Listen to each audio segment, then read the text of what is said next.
classroom. That's how like a lot of other universities have it, where they have one system which is programmed Yeah. to just shoot at the correct angles.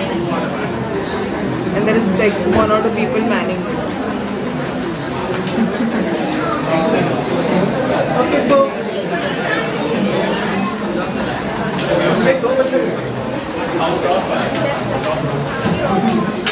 The reason we need to shut it is because it goes fut and then creates a problem in the video.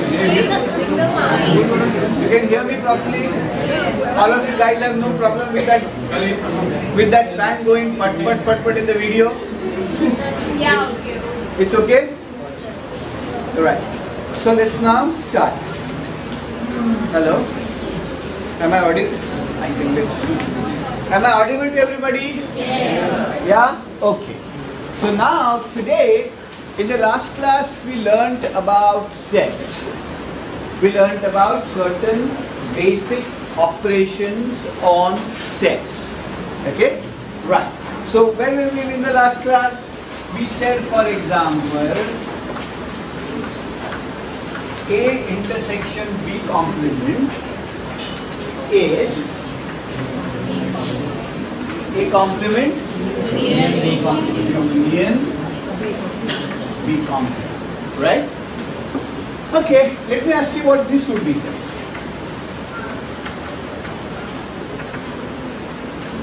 What would A union B complement be? Complement intersection. What would A union B complement be? A complement? Are you sure? Are you sure? Why are you sure? If you're sure, prove it to me. So when we say A union B, we say that X belongs to A or either A or B. So when we say A union B complement, we say X neither belongs to A nor belongs to B. So X does not belong to A and X does not belong to B. So A complement intersection B complement. Yes, perfect. Okay, so A union B is a set of points which belong to either A or B. Their complementary set of points belong to neither A nor B. Therefore, neither A nor B is set of points which do not belong to A and do not belong to B. So this would be A complement intersection B complement. Okay. So now, suppose I have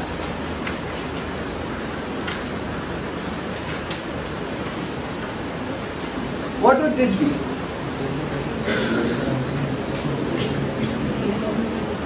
What would this be?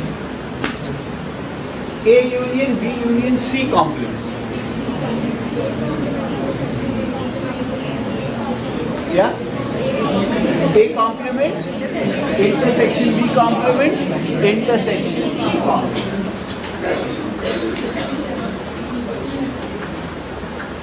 Yeah? Everybody gets this? Okay. Now, suppose I write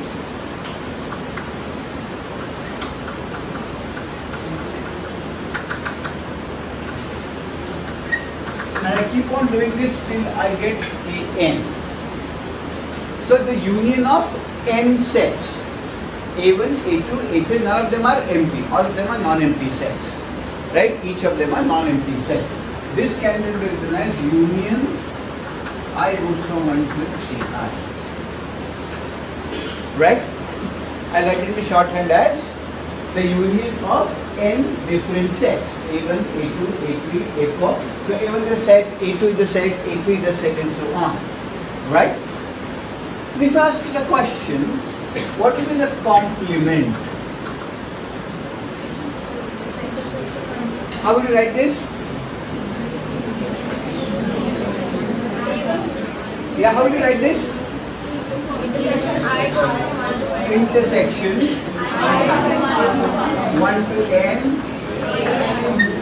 Ai complement. Right? Then tell me what will the following be?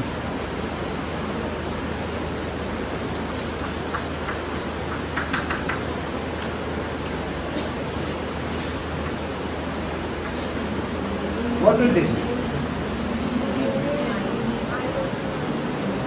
what would this be? This is an intersection, so A1, A2, A3, A4, there are n sets. Each of the sets are empty, non-empty, right? And I have got an intersection of n such sets. It's a finite intersection. What I got here is a finite union, a finite intersection. When do you say a set is finite? Yeah? When n is countable, right? What do you mean by countable? When do you say a set of when do you say that a set is finite or a collection of sets is finite? When every element of that connection can be counted. What do you mean by counting? You say, for example, how many chalks are there? If I ask you how many chalks are there, how do you count chalks? You say this is the first chalk, this is the second chalk, you say this is the third chalk, right? So what you're really doing is putting each chalk into a one-to-one correspondence with the set of natural numbers. So you say this chalk corresponds to the first natural number, this chalk corresponds to the second natural number, this chalk corresponds to the third natural number, right? That's counting. So if a set of objects can be counted, that's a finite set of objects. So if it cannot be counted, it is infinite. Yeah? Okay? So tell me one thing. Have you seen Marty, our St. Bernard dog? He's a huge dog with a lot of hair. Right? Does he have infinitely many hair? No. He has lots of hair, but each strand of hair can obviously be counted. If there was somebody who could actually sit and count them. Right? Okay? I'm sure nobody would have the time and the lifetime to do that, but so that's what you mean by a, right? Okay. So here. Sure? So similarly, what would this be? Union of all the complements. This what will this be? Can you union?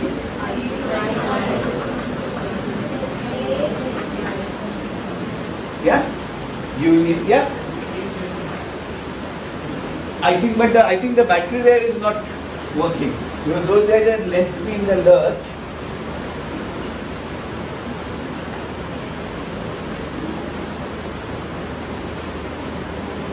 Am I any better now? Yes. It is? Okay. Thanks then, I'll use that. Yeah? This makes me feel too much like I don't TV. Okay. Right? So everybody gets this? Sure? Clear? Okay. Now, so what we have got here are called, these are called some laws. These are the name De Morgan's laws. Okay? These are called De Morgan's laws. Okay? De Morgan's laws. Right? So you remember these laws. They are going to be quite important as we proceed later. Right? Now,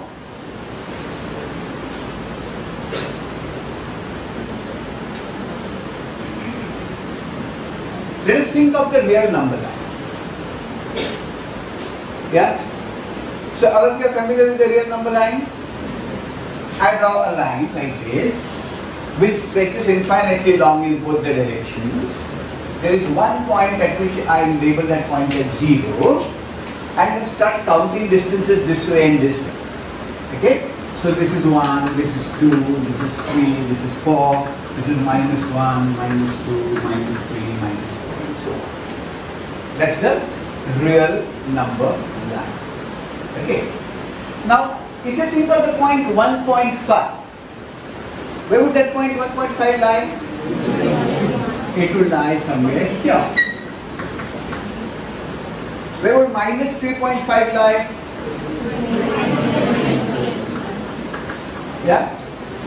The way, if you move this way, the numbers keep on increasing. If you move this way, the numbers keep on declining. That's the basic logic is, if you move this way, the numbers will increase. If you move this way, the numbers will decrease. One of those numbers is called 0. Right? Okay? Fine, and then you have numbers increasing and decreasing. So remember, -4 is less than -3, which is less than -2, and so on. So any point here, we just require one thing to describe it. Where it lies on the real number line.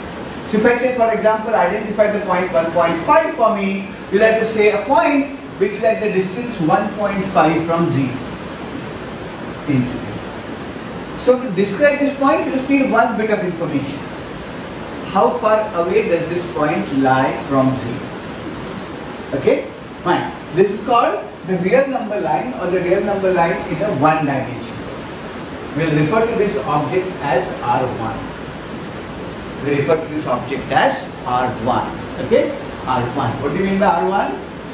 The real number line. Okay, just the simple real number line where every single point can be located on the somewhere on the real line. Okay. Now, let me think of creating another number line which is perpendicular to this number line. This is 0 again. This is 1, this is 2, this is 3, this is 4, and so on. Right? Yeah? Now, why is this important? Because think of a cricket ball. I have a collection of cricket balls. So I have a collection of cricket balls, football, basketball, volleyball, and so on. Different kinds of balls, right? Shot put balls. And I want to describe each ball just by its weight. Yeah? Just by its weight. Then a cricket ball will have a certain weight, a football will have a certain weight, a volleyball will have a certain weight, the basketball will have a certain weight, the shot put ball will be really heavy. Right? So I can describe each of these balls at some points here. I just have one dimension to describe each of these balls. Right? Okay, I have just one dimension to describe each of these balls in. Right? But now suppose I want to describe each ball not only by its weight but also by its circumference. Yeah, the circumference of a basketball is more higher than that of a cricket ball, etc., etc. So I am now going to identify each ball not only by its weight but by its circumference as well. Okay. So I have got two things to identify about it. How do I do that? So I create another axis perpendicular to my real number. And I say that a cricket ball, right, weighs say 4.5 ounces, right? How does 4.5 ounces translate into water, right? Okay, and then has a certain circumference, right? So I'll get some point here, and this will describe to me what a cricket ball is. Right? This will describe to me what a cricket ball is. Okay? Right? So maybe a billiards ball could say, or say, think of say a basketball. A basketball might be bigger, or say a child's play ball might be bigger but might weigh less than a cricket ball. Right? So I describe that ball as something like having a much higher circumference but a much lower weight. Right? So I have some point here. Right? So what I am really doing is, each of the objects that I am describing is described by two real numbers. So each of the objects that I am now saying belongs to the two-dimensional space.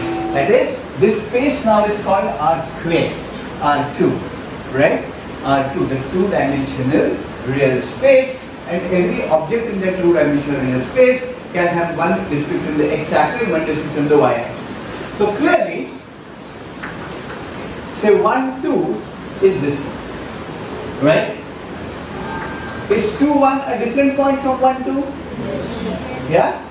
Because this is 2, so this is 2, 1, right? Okay, so this is 1, 2, and this is 2, 1. So they are different points, aren't they? Yeah? So basically, if you want to describe 1, 2, then you have this point. Okay? If you describe 2, 1, you have this point. Right? So this is 1, 2, 2, 1. So therefore, the order of these, it's not enough just to have 1 and 2. What's important is the order in which these numbers are put. So what we have here therefore is, each point is described by an ordered pair. Right? So we have say x1, y1 is an ordered pair belonging to the two-dimensional real space. Right? X1, Y1 is an ordered pair belonging to the two-dimensional real space. Okay. Now come to econometrics. What you had so far, okay, so far, the example that we had in R1 was the example of, say, a random variable that you've learned so far. If you roll the die, the outcomes could be 1, 2, 3, 4, 5, 6. Okay, and so suppose if it comes 1, then you lose 5 rupees. If it comes 2, you lose 3 rupees. If it comes 3, you lose 0 rupees. If it comes 4, you get 1 rupee, and so on. So the outcomes can be represented as outcomes on R1. Right? Whereas if two things are happening, say for example, you are rolling 2 dice, then the outcomes will be represented by a two-dimensional space. So outcomes will be outcome belonging to the two-dimensional space. Right? This could also be, you could represent quantities of various commodities that a consumer is interested in. So this could be apples and this could be oranges. And what you have is ordered pairs, which you have studied in your undergraduate class. Right? Ordered pairs belonging to R2. Right? Belonging to R2 to be the ordered pairs that belong to R2. Right? Sure? Clear? Oh. Now, just like 2 commodities, I can think of people consuming 3 commodities. Yeah? So I could think of an X, Y and a Z. In which case what I'll get? I'll get an X axis, a perpendicular Y axis. At any point here, we'll have a certain location on the X axis, a certain location on the Y axis. So what I'll get is a surface. Right? So what I would do is say X1, Y1, Z1 belongs to the 3-dimensional real space. Sure? With the where the x-axis represents the quantities consumed of the first commodity, the y-axis represents the quantities consumed of the second commodity, and the z-axis represents the quantities consumed of the third commodity. So I'm having 3 kilos of apples, 2 kilos of bananas, and 7 kilos of mangoes. Then I have a mango axis, I have an apple axis, and then I have a bananas axis and a mangoes axis and an apple axis, and that. So what will I really have is each number, each point will be represented by an ordered triplet. An ordered triplet. So what will I do with the? Suppose I am consuming 4 commodities: X, Y, Z, and M. How will I show the? How will I represent each consumption bundle? I have one axis measuring the X commodity, the first commodity. I'll have another axis measuring the second commodity. I'll have a third axis measuring the third commodity, and the fourth axis measuring the fourth commodity. All those will be perpendicular to each other. I can visualize that, but then this will be. So what I'll get is X1, Y1, Z1, M1 belonging to R4. Right? In general, if you think of a consumer consuming K commodities, then what will each consumption bundle be? Each consumption bundle would be a subset of the K-dimensional real space. Are you getting this point? Is the one-dimensional real space clear to everybody? Yeah? Is the two-dimensional real space clear to everybody? Is the three-dimensional real space clear to everybody? So, yeah? So which is the X, Y and Z axis here? Any one of them. So if I want to label this as the x-axis, this will be y-axis, this will be z-axis. And so how would you plot something on this? So any point would have a representation on the x-axis, y-axis and the z-axis. So right. So it will be some point here, for example. Right? So we just say 3z, 4y, right? So 3y, 2z and say 7x. So some point would look like this. I can draw it in a two-dimensional graph, but if I did like this, for example, if I did like this, see? So this is it, this is it, right? And then I'll get a point here, some points here are like this. So I'll get a straight line like this. right? Straight line which will originate on this plane here, which will tell me what the xy location is. A line coming up which will tell me what the location on the, which is the height of the thing on the z-axis, right? So you think of, for example, if you draw a grid on a street, right? So if you draw a north-south grid on a street, right? So suppose this space, suppose I've got these crosses, right? Okay, so this is my y-axis, this is my x-axis, right? So, and suppose this chalk is at this height. So I've got three different ways of describing three different locations, three different points to describe this chalk. What is its distance from the y-axis? What is its distance from the x-axis? And what is its height? Right? So what I do is, I get a point here, so something, it will be a straight line like this representing it. Right? So if I put many points like this, those points will actually create a surface here. Right? Those points will actually create a surface here. Right? Sure? So are you saying the real space can take any value? Yeah, so I can think of describing an object by many dimensions. As many as you want. As many as I want. But how would you actually visualize I don't need to visualize this. For example, if I take a person, right? I can take that person's weight, I can take that person's height, I can take that person's arm circumference, I can take that person's say other quantitative, say the radius of the eyes, right? Okay, the length of the ears, the number of teeth missing, right? All those things, each of them could give a different axis, and I could represent a person by all these various identities, right? Various materials. So basically, so you can basically think of a multi-dimensional. You can't visualize beyond the 3 dimensions, but mathematically, of course, that does not stop us from working with, right? How do you think of a person eating, say, think of all the things that you have consumed since the morning.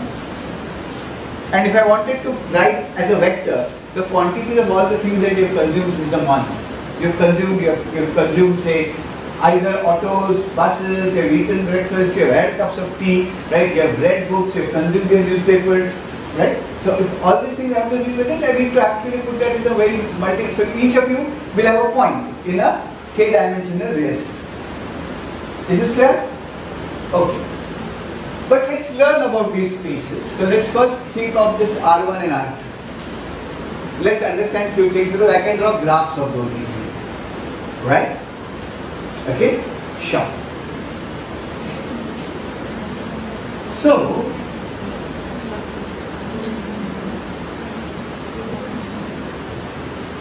So I have the x-axis and the y-axis. Okay?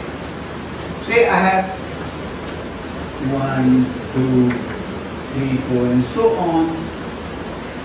0, minus 1, minus 3, so on.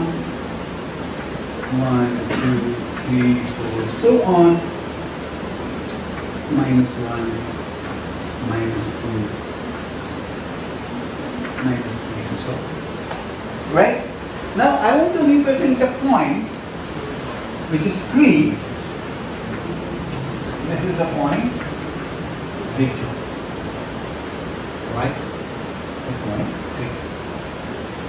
Okay. Now let me join this from the origin. Okay? And let me think of a point 4, 1. Think of a point 4, 1. Okay, let me think of the point 1, 4. This is the point 1, 4. And let me sort of think of drawing the line. Right. Now we have introduced a crucial idea. See, what matters here? If I just had a single one-dimensional real line, okay, if I want to represent 1, I just put 1 here. So I moved one direction here. When I wanted to do 2, I represented 2 directions here. I moved 2 units here. When I wanted to write minus 1, I came down by 1. Right? So all that was required is how much I move. Right? How much I move. Not really the direction in which I move. Right? Not really the direction I am looking, in the sense not the angle at which I am looking. Whereas here, when I want to describe 3, 2, I have this line which makes this particular angle with the x-axis.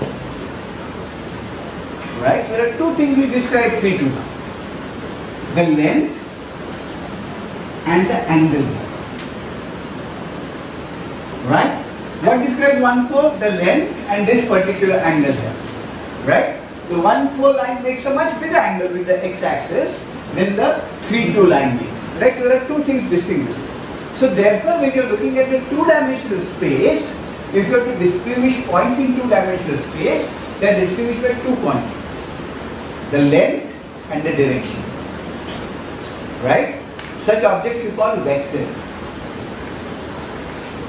Right? Therefore, your conjunction bundles really are vectors in the two-dimensional real space. Right? If you have a three-dimensional, if you are consuming 3 commodities, then each conjunction bundle can be represented as a vector in R3. If you are having 4 conjunction bundles, 4 commodities, then each conjunction bundle is actually a vector in R4. Right? So in general, your conjunction bundles, for example, if you are doing micro, and I think that's what you are doing in micro, right? Okay. So your conjunction bundles are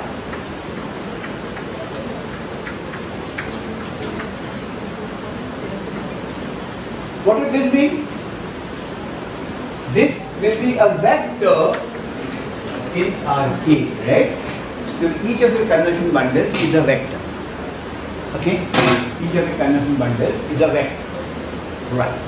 Now, when you think of vectors, we need to have an understanding of the length and the, so how do you describe a vector? The magnitude of the vector and the angle of the vector. The magnitude is a very interesting object. Right. Okay. Now the angle is okay. You can see that this angle is bigger than this angle. Very clear. But can you say the same thing about whether this